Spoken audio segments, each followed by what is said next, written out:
Assalamualaikum warahmatullahi wabarakatuh. Innal hamdalillah hamdan katsiran thayyiban mubarakan fi kama yuhibbu rabbuna wa yarda.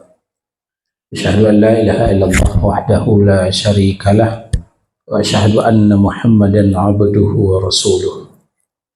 Ya ayyuhalladzina amanu taqullaha haqqa tuqatih wa la tamutunna illa wa antum muslimun.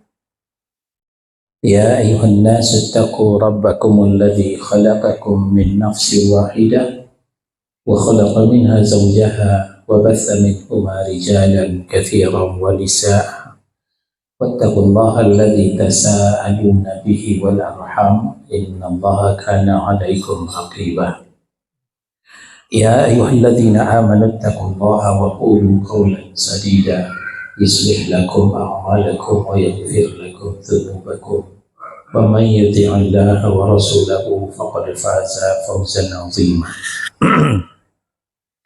أما بعد فإن أصدق الحديث كتاب الله وخير الهدي هدي محمد صلى الله عليه وسلم وشر الأمور محدثاتها وكل محدثة بدعة وكل بدعة ضلالة وكل ضلالة في النار.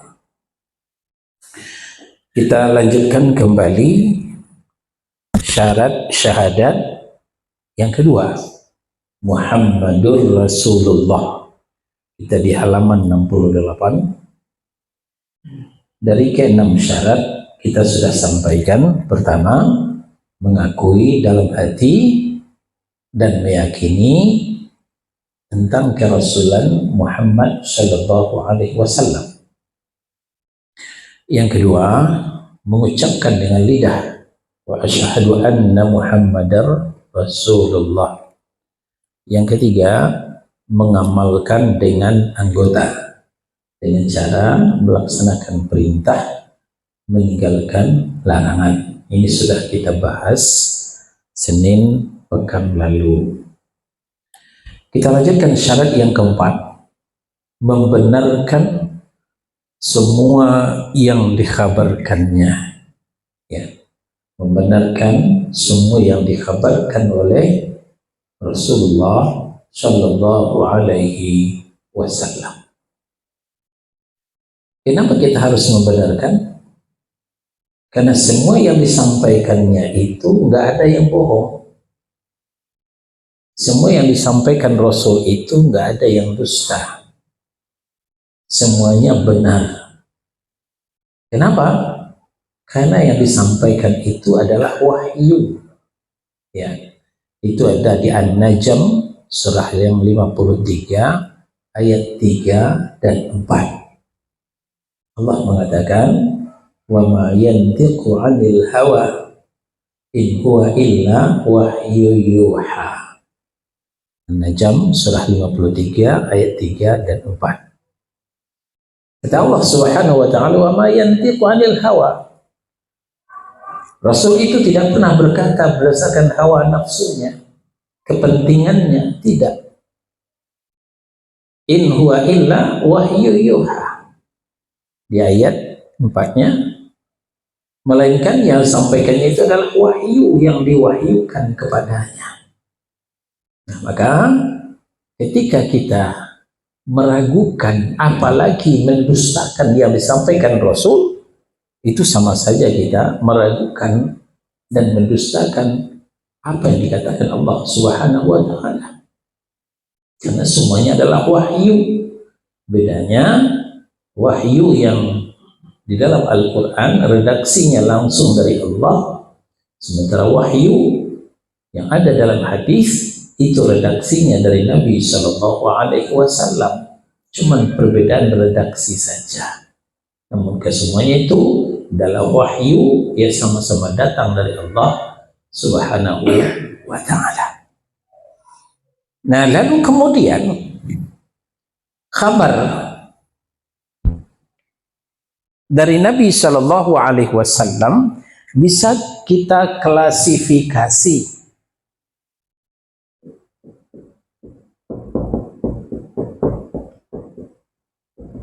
Khabar dari Nabi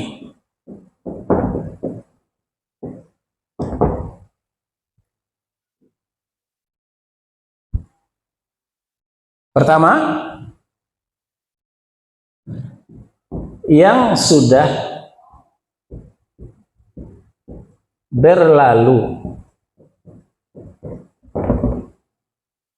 Yang sudah berlalu ini ada yang berita positif,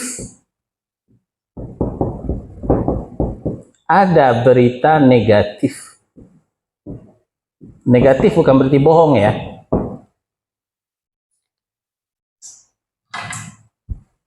Berita positif, berita keberhasilan orang-orang yang berlalu, yang sudah terjadi. Yang diceritakan adalah ahlul kitab, al-Yahud wan Nasara. Tujuannya untuk sebagai ibrah, pelajaran buat kita.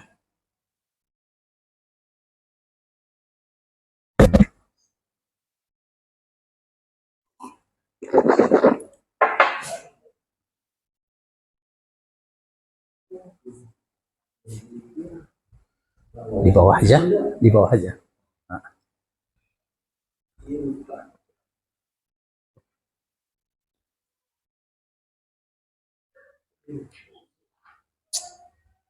Kita ulang. Syarat syahadat Muhammadur Rasulullah yang keempat, membenarkan semua yang dikhabarkan beliau. Nah, khabar itu kalau kita klasifikasikan, pertama, yang sudah berlalu. Yang sudah berlalu itu ada yang positif dan ada yang negatif. Yang positif adalah keberhasilan orang yang berlalu, orang yang sebelum kita. Diceritakan oleh Nabi Shallallahu Alaihi Wasallam.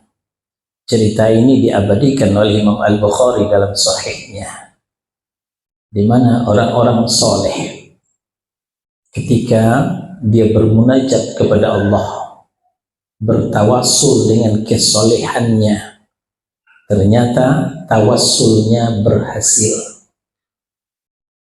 Diceritakan oleh Nabi, orang-orang sebelum kalian, ada 3 orang pemuda safar berjalan jauh, tapi nggak naik mobil kayak kita, jalan kaki safarnya. Di tengah jalan hujan turun, hujan lebat. Maka mereka nggak bawa payung belum ada. Mereka istirahat di bawah ceruk, ada bukit lalu ada ceruk, ya mereka mampir di situ untuk menyelamatkan diri dari kucuran hujan. Dengan harapan hujan berhenti, mereka melanjutkan perjalanan. Tapi qadarullah wa ma syaa fa'al, jangankan berhenti malah makin deras. Hujan makin deras. Dengan derasnya hujan akhirnya longsor. Ya, ceruk bukit yang mereka tempat istirahat itu longsor, menggelinding batu dari atas puncak bukit. Pas berhenti di depan mereka.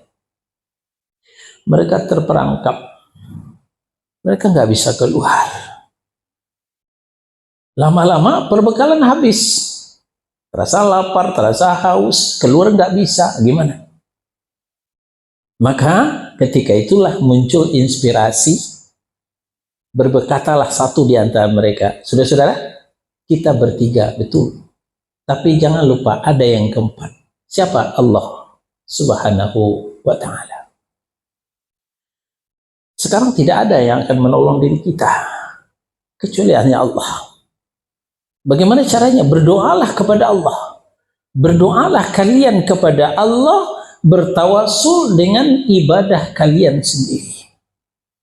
Maka berkatalah yang pertama, ya Allah, saya dulu punya orang tua yang sudah renta. Seharian saya cari nafkah. Pulang saya sudah terlambat, yang saya dapatkan hanya segelas susu. Yang lain enggak. Orang tua saya sudah tidur, Saya lapar, tapi tentu orang tua saya juga lapar. Mau saya minumkan, orang tua saya sedang pulas tidur. Tidak tega saya membangunkan. Saya tahan lapar saya sampai fajar, ya Allah, saya tungguin. Setelah orang tua saya bangun, baru saya minumkan kepada orang tua saya. Nah, kalau birrul walidain saya ini kau terima sebagai amal soleh, bebaskan kami, tolong kami ya Allah, geserlah batu ini. Selesai dia berdoa, bergeserlah batu itu sedikit, tidak banyak. Lalu berdoa yang kedua, ya Allah, saya dulu seorang pengusaha, karyawan saya banyak, pekerja saya tidak sedikit, dan gajinya lancar saya bayar. Selesai kerja saya kasih upah, selesai kerja saya kasih upah. Tapi ada satu, ya Allah, gajinya belum saya bayar, dia dah kabur duluan, entah kemana. Dan gak bisa dihubungi, waktu itu handphone belum ada, Pak Pos belum ada, surat menyurat terbatas sekali. Maka gajinya itu saya gandakan, saya belikan kambing, satu jadi dua, dua jadi tiga, tiga jadi 10, jadi 100, jadi 1000. Sampai saya upahkan orang untuk mengembalakan kambingnya itu. Akhirnya dia datang juga, ya Allah, menagih gajinya. Tuan, mana gaji saya dulu? Tuh, gajimu di atas puncak bukit. Kambing-kambing itu bawa pulang. Dengan penggembala-penggembalanya, bawa pulang. Itu gajimu semua. Sampai saya dikatakan bercanda, ya Allah. Padahal saya serius. Bahwa gajimu, saya belikan kambing. 1 jadi 2, 2 jadi 3, jadi 10, jadi 100. Berkembangbiaklah kambing. Itu kambingmu semua tuh, bawa pulang. Benar, ya Allah. Kambing itu dibawa semua. Satu pun tidak ditinggal buat saya, ya Allah. Kalaulah amanah saya terhadap gaji karyawan saya ini kau terima sebagai amal soleh, maka tolonglah kami, ya Allah. Singkirkan batu ini, ya Allah. Selesai dia berdoa, bergerak batu itu sedikit lagi, tapi masih belum bisa keluar. Lalu berdoalah yang ketiga, ya Allah, saya punya saudara sepupu yang sangat cantik. Sebagai lelaki normal, saya jatuh cinta, saya naksir. Tapi setiap saya dekati, dia menjauh. Setiap saya dekati, dia menjauh. Maka timbullah rindu dendam dari saya, ya Allah. Awas nanti satu kesempatan. Benar sekali, ya Allah. Datang jugalah waktu yang saya tunggu-tunggu. Datanglah musim pacaklik. Lalu dia merengek-rengek kepada saya, minta dibantu ekonominya. Nah, disitulah saya mainkan akal busuk saya, ya Allah. Saya akan tolong kamu kalau kamu mau nemenin saya tidur. Nah, tentu kita paham apa yang dimaksud. Saya akan tolong kamu kalau kamu mau menemani saya tidur, mau melampiaskan nafsu saya, mau melayani saya. Dia mau, ya Allah, nurut, mengharapkan bantuan dari saya, ya Allah. Tapi saat-saat saya akan memperkosanya, ya Allah. Saya ingat Engkau, ya Allah. Saya ingat Engkau, ya Allah. Itu nggak jadi saya lakukan. Dan bantuan tetap saya kasihkan, tapi dia saya berdekakan, saya bebaskan. Saya tidak jadi melakukan perbuatan yang terkutuk itu, ya Allah. Nah, kalau ketakwaan saya ini kau terima sebagai amal soleh, tolong kami, ya Allah. Singkirkan batu ini, ya Allah. Selesai dia berdoa, bergeser pulalah batu itu. 3 kali bergeser, maka terbukalah jalan. Mereka bisa keluar dengan selamat. Cerita ini bisa dilihat dalam Sahih Al-Bukhari. Faedah yang diambil, kita boleh bertawasul menggunakan amal soleh sendiri. Menceritakan amal soleh kepada orang lain tercela. Itu namanya riya ataupun sum'ah. Tapi menceritakan amal soleh di depan Allah ternyata bisa menjadi tawasul, ya, memperlicin doa kita cepat diijabah oleh Allah SWT. Nah, pelajaran yang kedua, ini berita ini diberitakan oleh Rasul. Di mana Rasul tahu? Nah itu tadi yang diceritakan Rasul ini adalah wahyu dari Allah Subhanahu wa Ta'ala. Ini yang kita maksud yang positif, keberhasilan orang-orang yang soleh. Nah lalu kemudian ada juga yang negatif. Yang negatif bukan berarti berita bohong, berita itu tetap benar, tapi kegagalan, ya, kegagalan orang-orang terdahulu supaya kita tidak mengikuti jejak mereka. Diceritakan juga oleh Nabi Shallallahu Alaihi Wasallam, seorang rahib, seorang ahlul ibadah, ketika dia tidak mengindahkan panggilan orang tuanya, akhirnya berbuah petaka. Namanya Juraij. Namanya Juraij. Juraij mengambil tempat jauh dari kampungnya. Dia punya tempat sendiri untuk beribadah. Dia tidak mau diganggu. Tapi ibunya merasa gelisah. Nah, itulah naluri seorang ibu, ya, tidak mau lama berpisah dengan anaknya. Muncullah rindu dendam dari ibunya. Aduh, sudah lama nggak ketemu Juraij. Akhirnya diputuskan ibunya datang, ya, ke tempat dia beribadah. Dibawalah bekal secukupnya, ya, sesuai dengan seleranya Juraij tadi. Diketuklah pintu si Juraij tadi. Qadarullah ketika itu Juraij sedang sholat. Nah, di situ dia bimbang. Dia berkata dalam hatinya, ya Allah, saya sedang sholat, tapi ibu saya memanggil. Mana yang saya utamakan? Tapi dia tetap mengutamakan sholatnya. Dia membiarkan saja ibunya mengetuk pintu di luar. Juraij, Juraij, ini ibu nak, buka pintu nak. Tapi sholatnya lama. Ya, tapi jangan terbayang sholat seperti kita ya. Sholatnya orang-orang terdahulu ya seperti syariat mereka. Akidah kita yang sama dengan mereka, tapi syariatnya beda. Sholatnya lama. Hilanglah kesabaran ibunya. Akhirnya ibunya pulang. Besok saya ulangi lagi, kata ibunya. Ya besok datang lagi, diketuk pintu lagi. Qadarullah sedang sholat juga. Sudah 2 kali. Ibunya mulai nggak sabar, pulang lagi. Besok saya ulang lagi. Sampai 3 kali ibunya datang ke tempat ibadahnya, mengetuk pintunya, tapi nggak juga dibuka. Alasannya sedang sholat. Akhirnya meluncurlah dari mulut ibunya ini, ya Allah, jangan matikan anak saya sebelum bertemu dengan pelacur. Sebelum bertemu dengan pelacur. Keluarlah doa yang jelek dari ibunya karena ketidaksabaran tadi. Sudah 3 kali kecewa. Qadarullah di tempat wiharanya itu, tempat ibadahnya itu, ada seorang pelacur yang menjajakan dirinya ke sana dan kemari, mencari mangsa. Terbetik dalam pikirannya, di kampung ini sudah semua laki-laki mencicipi saya. Tinggal satu. Siapa? Juraij. Saya penasaran seperti apa ya. Mulailah dia mendekat. Dia tungguin kita kapan si Juraij itu keluar dari biharanya. Lebih sabar pelacur menunggu daripada ibunya.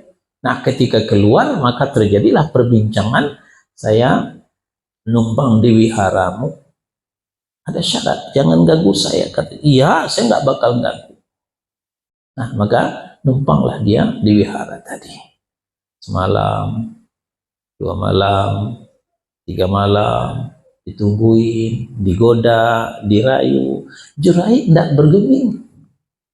Tetap ibadah kepada Allah Subhanahu wa Ta'ala. Muncul sakit hati.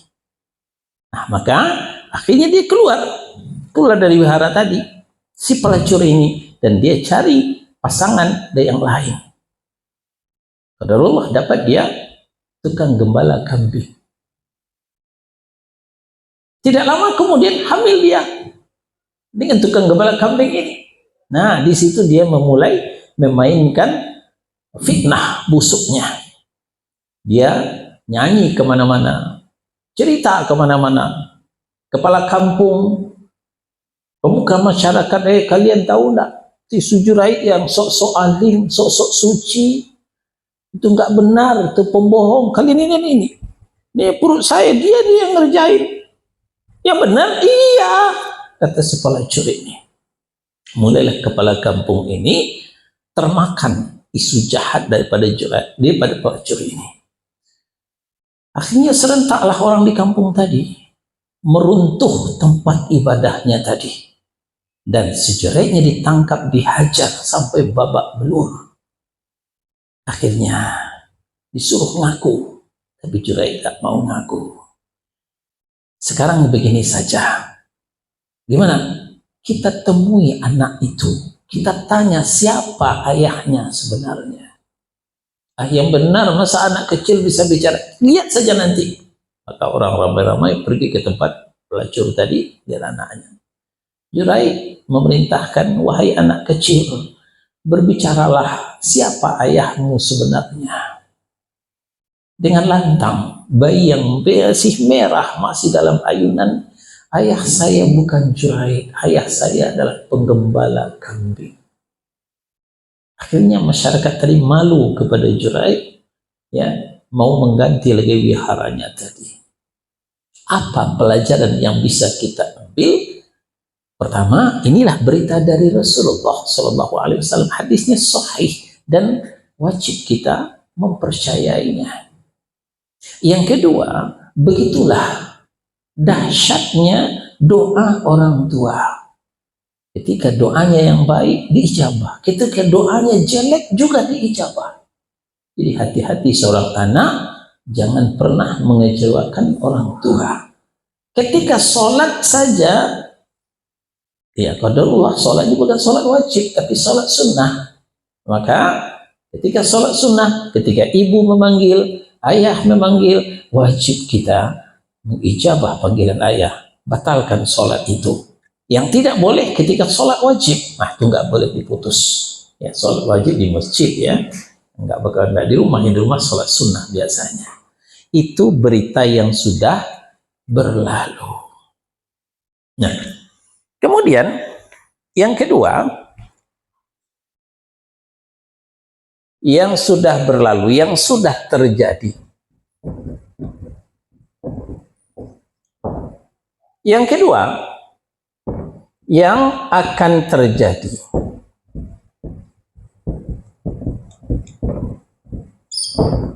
Sama dengan yang tadi, ada yang positif, ada yang negatif.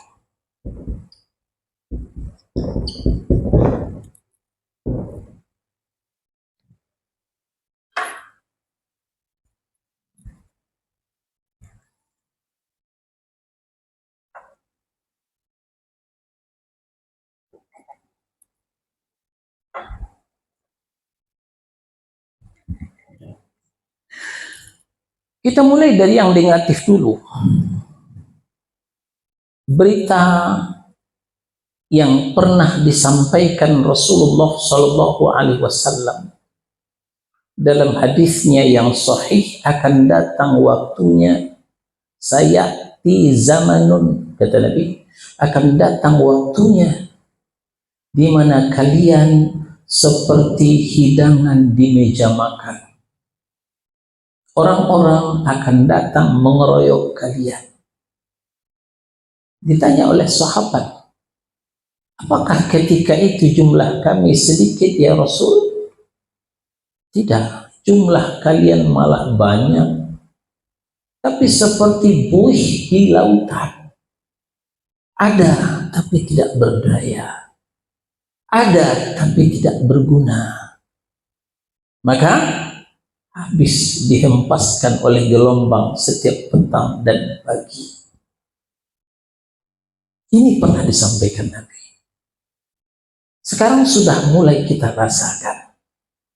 Kaum muslimin Indonesia dikelilingi oleh orang-orang kafir yang semuanya sepakat untuk mencaplok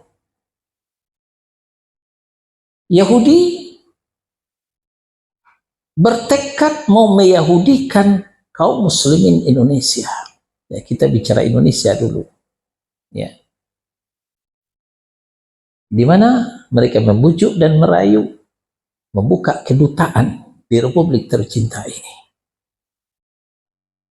Alhamdulillah sejak Presiden Soeharto, sejak Presiden Soekarno-Soeharto, terus Pak SBY tidak mengizinkan mereka membuat kedutaan besar. Tapi ketika Presiden Gus Dur ada wacana untuk itu, membuka hubungan bilateral dengan Israel, dengan Yahudi. Nah, akhirnya waktu itu juga terkendala, tidak semua DPR yang mengizinkan, yang setuju. Nah, sekarang pemerintah kita diam-diam, ya, sehingga kadang-kadang datang orang Yahudi itu, ya, mengintervensi, ya. Satu. Yang kedua, Iran mau mensyiahkan Indonesia, mau mensyiahkan Indonesia, sehingga di Jalan Buncit Raya itu sudah berdiri itu di gedung mewahnya, ya, bersebelahan, berhadap-hadapan dengan gedung Lipia. Maka setiap tahun mereka menggelontorkan dana untuk beasiswa untuk putra-putri Indonesia untuk belajar di Qum, di Iran. Maka lama-lama ketika sudah banyak mahasiswa dari Iran, ya, ketika itulah mereka akan melancarkan serangannya. Sekarang mereka sudah mulai dengan fitnah-fitnah kejinya, antara lain menghujat Abu Hurairah radhiyallahu anhu. Ya, bisa dicari itu di YouTube. Jalaluddin Rahmat, pentolan Syiah di Bandung, menghujat Abu Hurairah. Tahu apa Abu Hurairah? Masuk Islamnya baru kemarin sore. Mendingan Imam Ali bin Abi Thalib radhiyallahu anhu. Kata mereka. Nah, ketika kaum muslimin Indonesia mulai hilang kepercayaannya kepada Abu Hurairah, maka terjadilah kekosongan pada hadis Nabi. Kekosongan itulah yang kemudian mereka isi dengan hadis-hadis maudhu, hadis-hadis palsu bikinan daripada imam-imam mereka. Nah, itulah jahatnya Syiah. Jadi Israel mau meyahudikan Indonesia, Iran mau syiahkan Indonesia. Nah, kemudian termasuk ya Nasrani mau mengkristenkan Indonesia. Bukti terakhir, Cianjur berhasil dimurtadkan secara besar-besaran. Nah, ini sudah disampaikan oleh Nabi bahwa kalian nanti seperti makanan di meja makan akan dikerubuti oleh orang-orang. Ini berita yang akan datang yang sudah disampaikan Nabi sejak 15 abad yang lampau. Nah, kemudian berita positifnya disampaikan juga oleh Nabi Shallallahu Alaihi Wasallam. Sebelum terjadi kiamat, kalian benar-benar akan membunuh orang Yahudi, akan berperang dengan orang Yahudi, sampai-sampai Yahudi lari tunggang langgang terbirit-birit. Mereka bersembunyi di balik batu, di balik pohon. Semua batu dan pohon bicara. Ya Abdullah, tal, wahai hamba Allah, sini, ini Yahudi ngumpet di belakangku. Gak masuk akal kan? Masa pohon bisa bicara? Masa batu bisa bicara? Tapi karena yang berkata adalah Rasul, kita tidak boleh meragukan, apalagi sampai mendustakan. Ya, nah itu dikatakan oleh Nabi. Illal gharqad, kecuali pohon gharqad itu yang tidak bicara. Kenapa? Gharqad adalah pohon Yahudi. Nah, nanti bisa dilihat di internet ya, seperti apa pohon gharqad. Bukan pohon gharqad itu muncul. Ya, seperti apa pohon gharqad. Apa yang terjadi sekarang?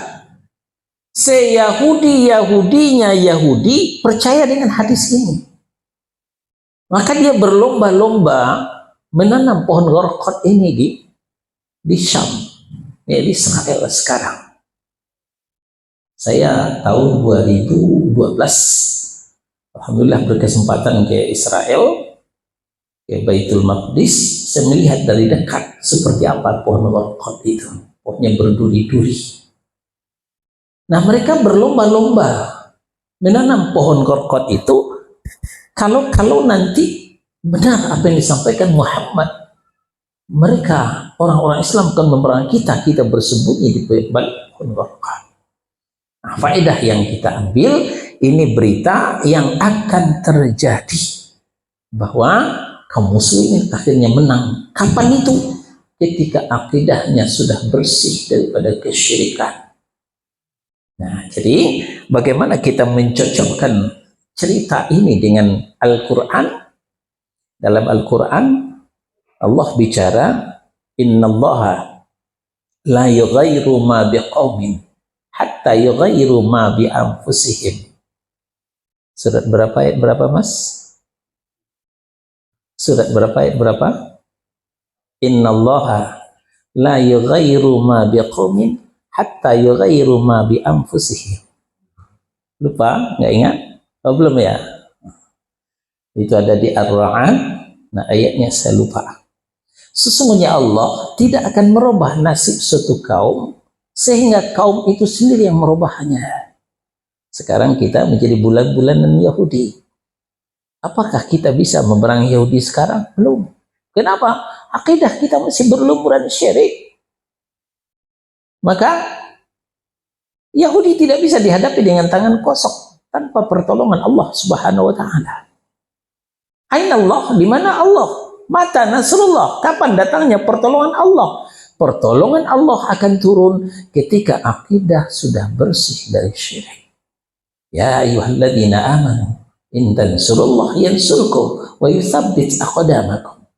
Hai orang yang beriman, jika kalian menolong agama Allah, membersihkan akidah, memurnikan ibadah, itu maksudnya menolong agama Allah. Ya, surkum, Allah akan menolong. Wa yutsabbit aqdamakum, dan Allah akan menetapkan pendirianmu. Nah, ketika itulah kaum muslimin menjadi kembali bersinar, semangat jihadnya, hilang rasa takutnya, kemudian mereka tidak tanggung-tanggung, tidak segan-segan membantai orang-orang Yahudi, sehingga Yahudi lari tunggang langgang terbirit-birit.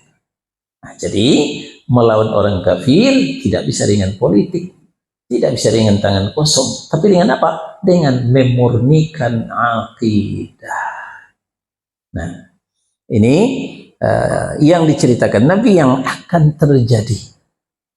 Yang akan terjadi, sebagian sudah terbukti, sebagian menunggu. Ada lagi diceritakan Nabi, nanti datang saatnya umatku menghalalkan musik. Sudah terjadi. Menghalalkan khamar. Sudah terjadi. Menghalalkan zina dengan dalih zina islami. Apa itu zina islami? Kawin kontrak, nikah mut'ah, ya, yang dilakukan oleh Syiah. Jadi musik, khamar, zina itu disejajarkan oleh Nabi SAW. Akan datang saatnya. Sekarang sudah kita buktikan. Nah, saya mencari-cari hadis, ya, di rumah tadi lupa saya menyiapkan. Diceritakan dalam hadis itu, selesai sholat subuh, Rasulullah SAW naik ke atas mimbar, lalu berkhutbah sampai tergelincirnya matahari. Berapa jam itu? Dari habis subuh sampai masuk waktu zuhur. Begitu masuk waktu zuhur, kami azan, lalu Nabi sholat bersama kami, ya. Lalu Nabi naik lagi ke atas mimbar, berkhutbah lagi sampai masuk waktu asar. Masuk waktu asar, beliau turun, beliau sholat lagi bersama kami. Ya, dikira ada isoma, istirahat, sholat, makan. Ternyata tidak. Selesai sholat, Nabi naik lagi ke atas mimbar, khutbah lagi. Sampai kapan? Sampai terbenam matahari. Nah, bayangkan, dari selesai subuh sampai terbenam pula matahari. Hitung saja berapa jam itu. Beliau menyampaikan apa yang sudah terjadi dan apa yang akan terjadi.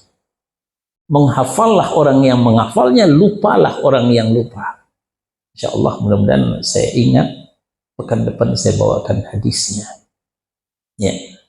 Nah itu poin yang keempat, kita wajib membenarkan semua yang dikhabarkan oleh Nabi Shallallahu Alaihi Wasallam.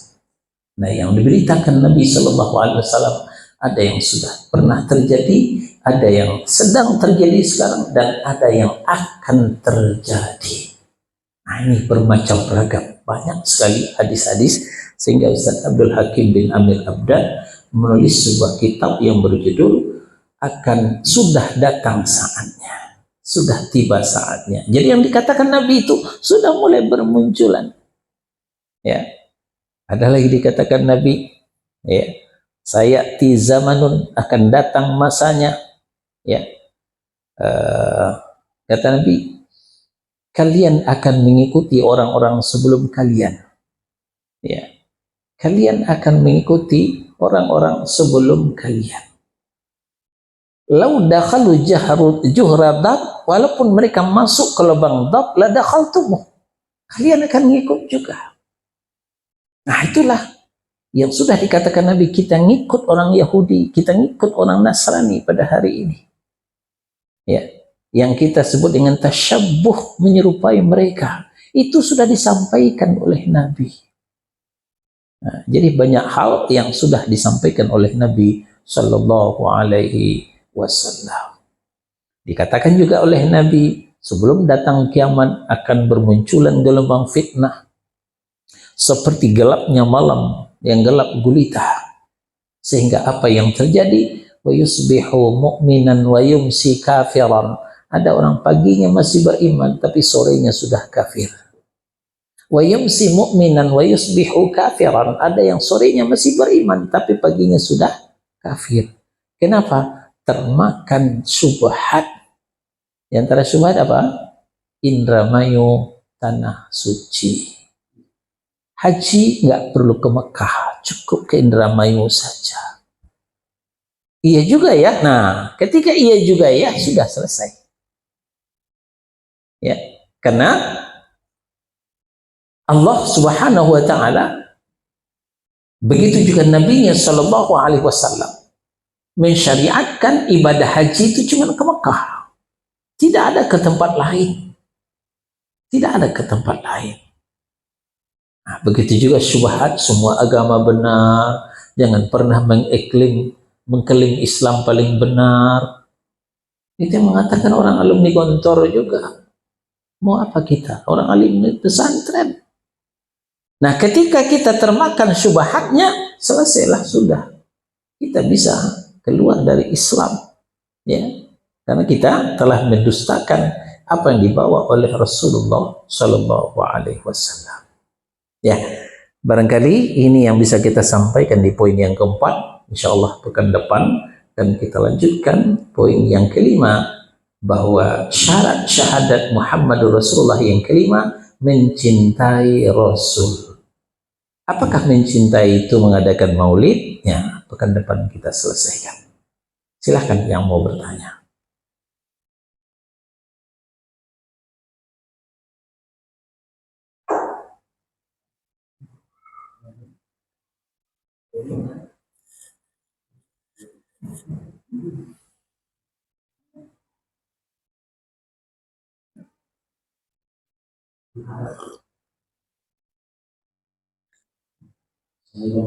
Waalaikumsalam.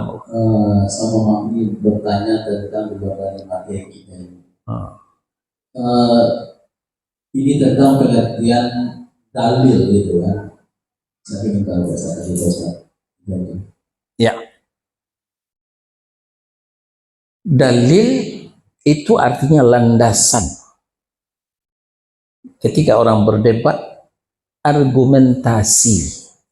Ya, argumentasi, landasan. Nah, itu dalam bahasa Arab disebut dalil. Ya. Kita mengatakan haram, apa dalilnya? Kita mengatakan halal, Apa dalilnya? Ketika kita tidak bisa mendatangkan dalil, berarti kita telah mengharamkan yang dihalalkan Allah. Kita menghalalkan yang diharamkan Allah, nanti kita akan dituntut. Nah, maka kita tidak boleh meletakkan hukum tanpa membawakan dalil. Ini nggak boleh, ini haram ini. Mana dalilnya? Gitu. Tanpa ada dalil, maka tidak akan ada hukum. Nah, termasuk kullu bid'atin dhalalah, setiap bid'ah itu sesat. Mana dalilnya? Harus ada dalilnya. Nah, gitu. Jadi dalil itu adalah landasan. Dalil itu adalah argumentasi. Wallahu a'lam.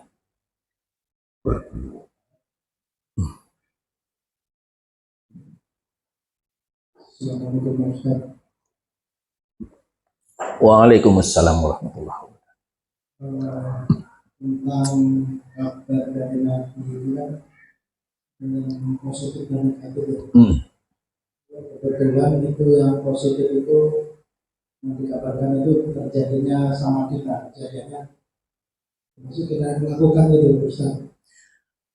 Pertama, disampaikan Nabi yang sudah pernah terjadi. Kalau yang positif untuk kita tiru, kalau yang negatif untuk kita berhati-hati, jangan sampai kita juga melakukannya. Itu tujuannya. Itu berarti bisa kita hindari ya? Bisa kita hindari. Yang negatif itu tujuannya bisa kita hindari. Jangan sampai kita mengikut. Ini Ustaz, yang lama saya dapat pertanyaan yang agak mengerikan juga Ustaz. Nah, seorang yang bertanya,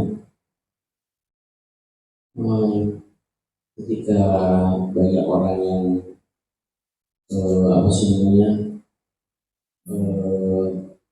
mengklaim gitu bahwa ada seorang orang yang membid'ahkan, ada yang kafir-kafirkan, terus apa namanya membuka banyaknya hadis-hadis palsu dan juga banyaknya hadis-hadis yang apa namanya yang riwayatnya dari mimpi kiai atau kemudian ada seorang yang bertanya, gimana kita mempercayai hadis kalau ada yang mengklaim ini asli, ada yang benar?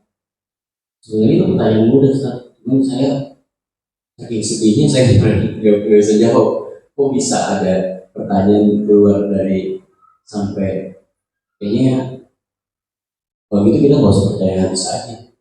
Nah, ini yang saya ketika dia pertanyaan ini saya bisa jawab karena sebenarnya bisa dijawab, tapi cara sendiri sampai ada orang yang punya pertanyaan seperti ini, jadi saya juga bingung juga Ustaz. Jadi saya akhirnya diem aja Ustaz. Ya. Jadi subhat ini memang luar biasa. Jadi apa namanya yang dibilang kalau itu ini orang-orang pada benar sendiri aja berarti. Nah, maksudnya mengklaim paling benar sendiri padahal kebenaran dari Allah. Ya saya bisa jawab Ustaz, tapi karena sedihnya itu saya nggak bisa jawab. Menurut Ustaz jawabnya seperti apa Ustaz? Ya. Subhat seperti itu ada yang bisa kita jawab, ada yang tidak bisa kita jawab. Yang bisa kita jawab kalau memang kita diberikan peran, diberikan panggung untuk itu, dan mereka siap mendengar, kita jawab. Tapi ketika kita tidak diberikan panggung untuk menjawab, percuma. Dijawab satu jawaban kita 10 bagi kita, bagi mereka mematahkannya. Akan terjadilah perdebatan. Nah, perdebatan tidak akan ada manfaatnya. Maka langkah yang selamat tinggalkan mereka. Langkah yang selamat tinggalkan mereka. Supaya kita jangan terkena syubhat. Karena syubhatnya menyambar-nyambar bagaikan petir. Demikian gambaran para ulama. Ya, di akhir zaman akan banyak syubhat-syubhat bagaikan mengkilat, bagaikan disambar petir gitu. Nah, kecuali kalau kita diberikan tempat, Oh, Pak Edi itu kan orang lama di Ahli Hidayah. Kita beri kesempatan dia berbicara. Oh, alhamdulillah kesempatan. Jadi naik ke atas mimbar sampaikan. Tapi kalau tidak diberi kesempatan, kita mau ngomong sendiri, omongan kita nggak bakal didengar, malah kan ditimpali dengan omongan mereka. Satu kita sampaikan 10 bagi mereka. Nah, kalau begitu lebih baik kita tinggalkan mereka. Jadi ada saatnya kita bicara, ada saatnya kita diam. Demikian Pak. Allahu a'lam.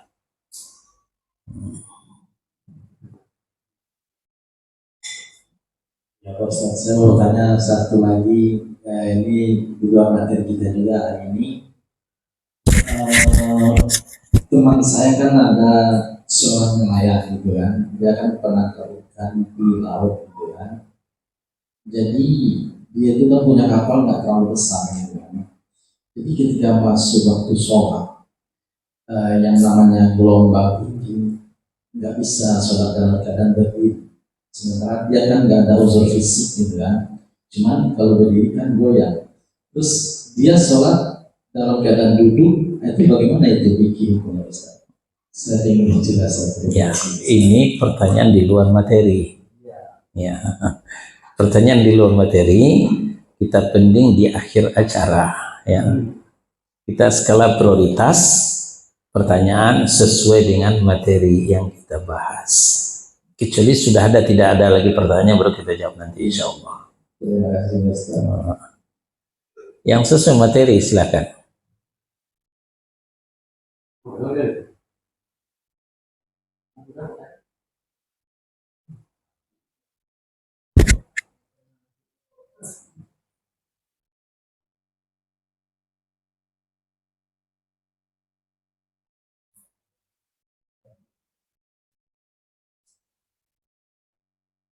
Berarti sudah paham semua ya.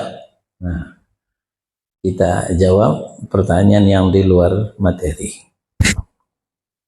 Kembali kepada keumuman ayat Allah, fattakullah mastata'tum. Bertakwalah kepada Allah semampumu. Ya. Kemudian ayat yuridullahu bikumul yusra wala yuridu bikumul usra. Allah memudahkanmu, bukan mempersulitmu.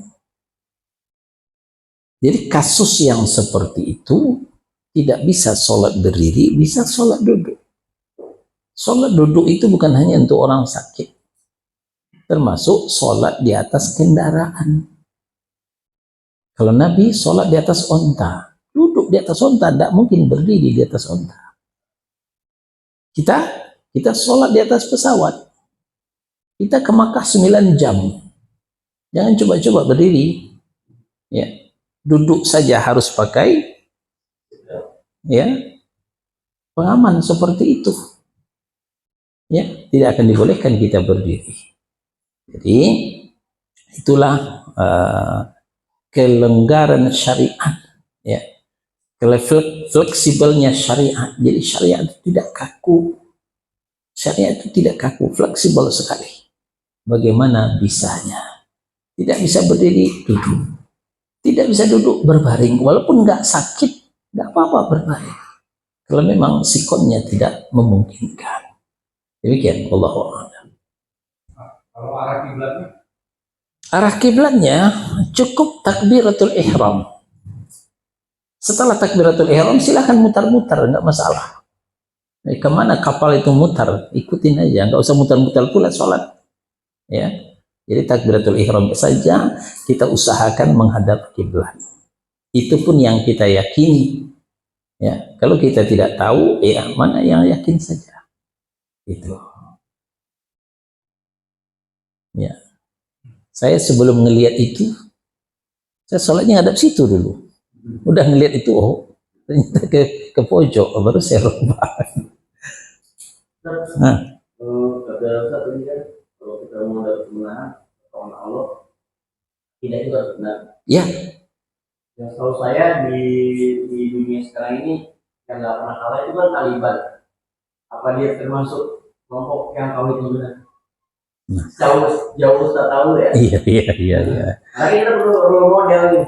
Mhm. Di sekarang ini role model. Dan satunya orang yang perannya orang kafir dan gak pernah kafir sekarang. Iya, iya. Apa dia terlihat? Semua tahu Ustaz ya. Ya, wallahu alam, saya tidak tahu persis. Tidak tahu persis, dan juga belum mendengarkan info bagaimana akidahnya Taliban gitu. Yang jelas Muslim, itu yang jelas gitu. Wallahu alam. Baik, kalau tidak ada lagi pertanyaan, kita akhiri. Subhanakallahumma wa bihamdika, asyhadu an la ilaha illa anta, astaghfiruka wa atubu ilaik. Wassallallahu ala nabiyyina Muhammadin wa ala alihi wa sahbihi wasallam. Barakallahu li wa lakum. Wassalamu alaikum warahmatullahi wabarakatuh.